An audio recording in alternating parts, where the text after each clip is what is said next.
$2.3 million is about a $55,000 savings for the district by using our tax exempt number. So those are all the change orders. They've all been signed by the architect. They've been signed by the construction manager. So they have their blessings. So, but there's nothing new than what you already approved at the last meeting. It just gives you a good breakdown of it. There's no discussion. I make a motion to approve all change orders for phase 2 of Menifee Central. Second. All those in favor, signify by saying aye. Aye. Motion carries. Approve change order request 230-02. And this one came in prior to the 24-hour notice, so it wasn't, so this is something that I do want to go over with you. So Kelly, if you would pull that one up, but it's just an additional change order request.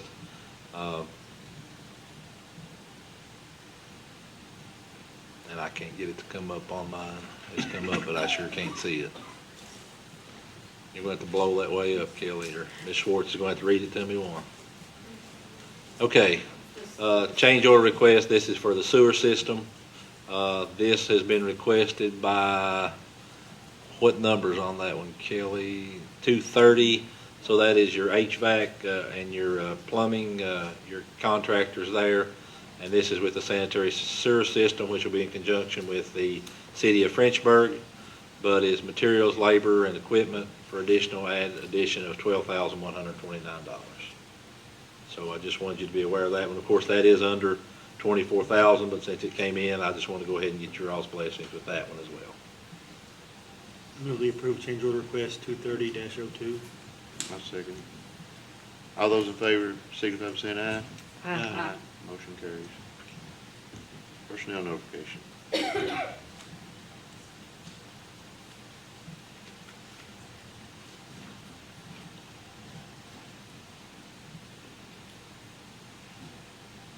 Okay. Just like to reflect the following transfers. Lisa Kilgore to Menifee County High School cook from Menifee County instructional assistant. Jody Dalton transfer from MES cook from sub cook, and Christine Ducina transfer from classified to a classified sub from MCHS custodian. Monthly community report.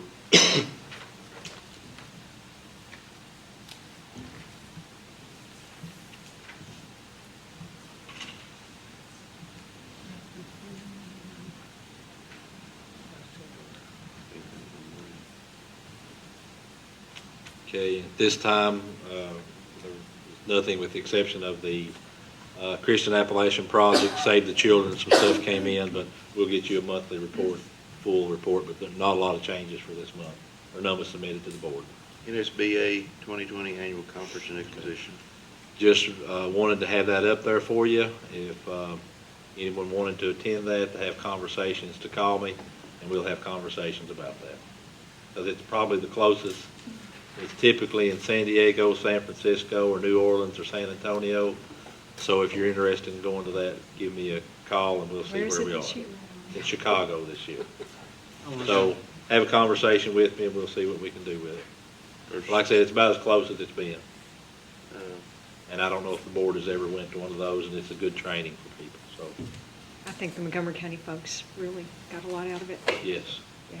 So let me know. Registration opened, I guess, April a 4th couple through weeks 6th. ago. So we need to get early registration in and get it as far as lodging goes. So just let me know. Let us know by next Tuesday if you're interested in going, where we can kind of move forward with that. April 4th through 6th. Yes, it's a Saturday, Sunday, Monday. But just about every district around goes, so I wanted to offer you all that opportunity. ASBA scholarship letter. Just wanted to give verification that the two individuals that you all reported, Mason Benningfield, and Ms. Schwartz, help me with the other student while he's pulling that up. Melissa Brown were the two students. That has been submitted. They've been in receipt of it. So we'll see how lucky they are. It'll be drawn from about 100, and I think there's 172 districts. So if all of them submit, of course, you've got some that are K-8 districts, so it's about a 1 in 165 chance of winning a scholarship. So we'll see where we are with that. And that'll be at the annual conference in February. Principal updates. While Ms. Means is coming up, if you would pull Dr. Harris's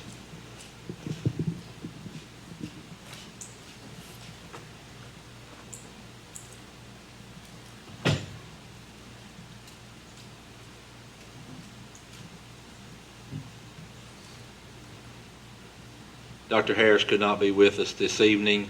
He apologized for not being able to be here, but just wanted to know that Botts Elementary was recognized as one of the most improved schools in the state for growth and proficiency. Actually made the commissioner's list that was submitted across the state of Kentucky. Botts had a red carpet celebration for the students who scored proficient and distinguished and showed growth on their K-Prep. And the 21st Century Learning Center continues to serve students in enrichment this month have included Thanksgiving activities, bus safety, and cultural awareness. Their Winter Fest, and this is one of the main things he wanted to report, is Saturday, December the 7th.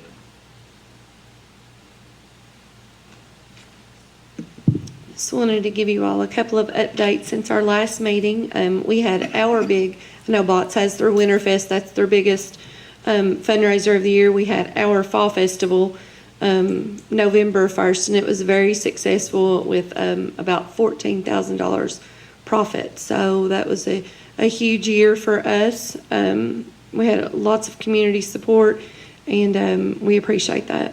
We also, I talked to you all last time about our trick-or-treating in the gym event.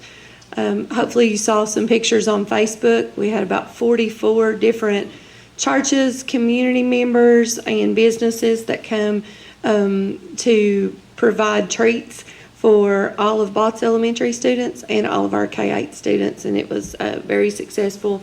We had representation from central office there, and it was just a good time had by all of our students. Always, both years have had just a wonderful time, and we were glad to add Botts to that this year. We also, last week, we finished up our boys basketball home season. So we had our 8th grade night, and that was very successful. Their last game is Monday. It's an away game. So we are, unlike the high school who's revving up for their basketball season, our basketball season is coming to a close, and we have a little bit of a lull until soccer in the spring for middle school. And then this year we also are starting girls volleyball, which is also a spring season. So spring will be very busy for us. We are continuing with our showcase nights. We actually had one tonight at 5 o'clock. We had our 2nd grade showcase. That's where each grade level in our school has a night, and it's different from open house because it's specific to that grade level. Just for those parents, just for those families, and those students get to showcase their work. And I know Miss Brewer was talking about writing. Our 2nd graders completed research on their career they want to pursue when they get older, and they had their first writing piece, and it was a 5-paragraph writing piece with research included. So they were very excited, and they were presenting to their parents. So that was exciting times, the few minutes we got to spend down there before coming up here. A couple of updated things within the next few days. Starting last year, we had our Thanksgiving meal. You probably saw that on Facebook. Hopefully, we're planning on continuing that this year. That's where every student in our school will have tables decorated, and our staff members sit down together and eat a Thanksgiving meal, and that will be on Tuesday. We want to thank Food Service for helping us with that. We have several volunteers coming in to help serve, but it's where our staff actually gets to sit down with our students and have a meal. Miss Ingram, I want to give a shout out to Tamela and Ingram. Each individual student and staff member has their own place card, have their place setting. They got to pick between apple and pumpkin pie, so that was a big deal.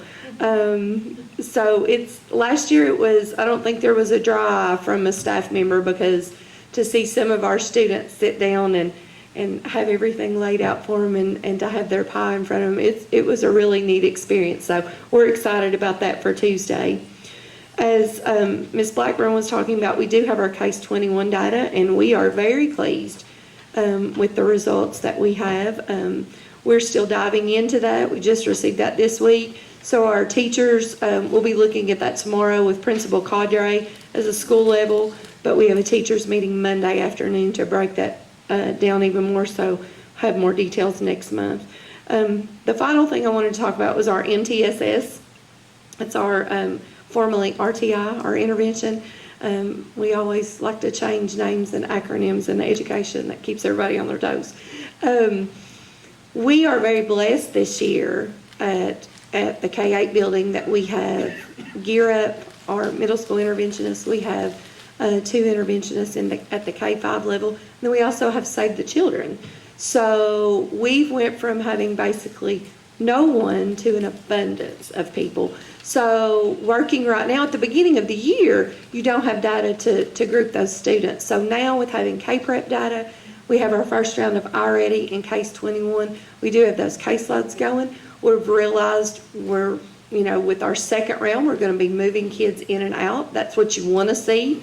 We've got to look at schedules a little bit to get it perfected. But, if you're not moving students in and out of those classes throughout the year, then it's not working. So we're excited to see that there's going to be some kids that have been receiving interventions that are going to come out and free up space for some new students. So it's still not perfected, but it is off and running, and we're excited about it.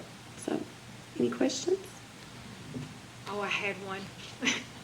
It was about, so earlier we were talking about Case 21 results and that they improved. And so when we present that in more detail, one of my questions is going to be, is it the same classroom? Like, are we looking at 4th who moved into 5th, or are we comparing 4th to 4th? Both. And We so- do that with K-Prep too. We compare vertically and horizontally. So we can see that trend, but we also want to follow the group. Because a lot of times when you're just looking across, you're comparing apples and oranges. It is the same content, but we like to follow those groups so we can see, absolutely, we can see growth over a long period of time. So with Case 21, we only had that assessment one time last year in the spring. So it's a very rigorous test.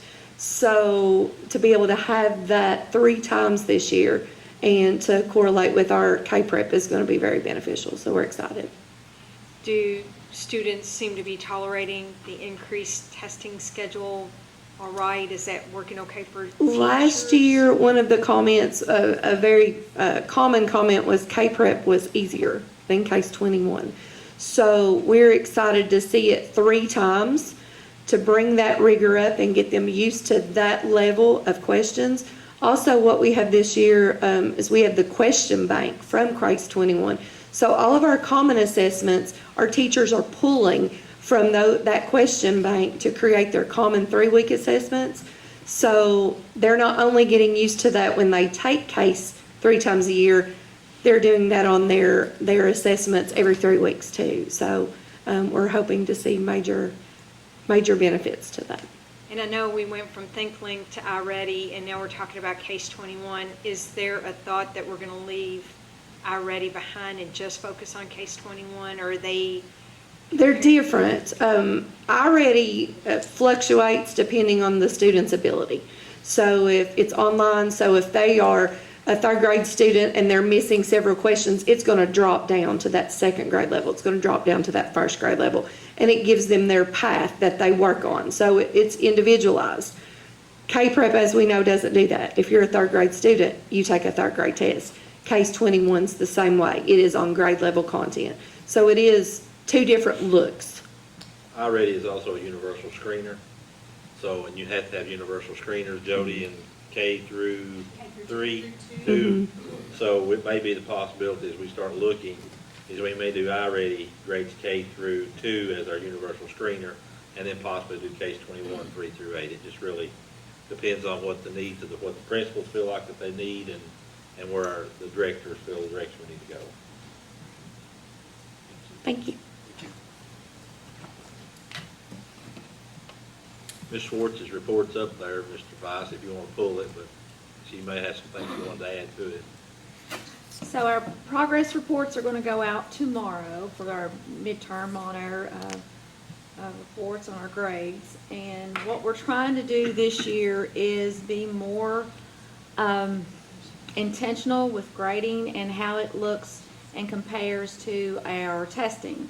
So a grade is not just a grade. A grade should be something that we discuss, and is it based upon mastery and that kind of thing. So we're having a lot of good discussions. We're not right where we need to be right now because we feel like sometimes our grades are inflated based upon certain things. So having those discussions is something good, and it's good, healthy critique for us all. So we're looking at grades versus our testing. Our Veterans Day program with MES was awesome. It went really well. It touched my heart to see everyone there, and the kids did an amazing job.